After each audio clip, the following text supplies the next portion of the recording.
Ramoji film సిటీలో పేదలకు మంజూరు చేసిన ఇళ్ల స్థలాలు పంపిణీ చేయాలని సిపిఎం నేతలు డిమాండ్ చేశారు. ఇళ్లు, పింఛన్లు, ఉపాధి కూలీల సమస్యల పరిష్కారం కోరుతూ ఆందోళన చేపట్టారు. ఇబ్రాహీంపట్నం నుంచి రంగారెడ్డి కలెక్టరేట్ వరకు పాదయాత్రగా జరిపారు.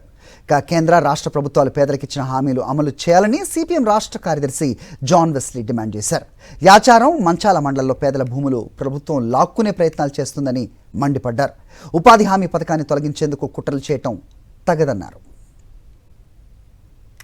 రామోజీ ఫిలిం సిటీలో 700 మందికి సంబంధించినటువంటి ఇండ్ల స్థలాలు ఇచ్చినా సరే ఆ ఇండ్లను స్వాధీనం చేసుకోకుండా అడ్డుకొని అరెస్టులకు పాల్పడుతున్నది ప్రభుత్వం.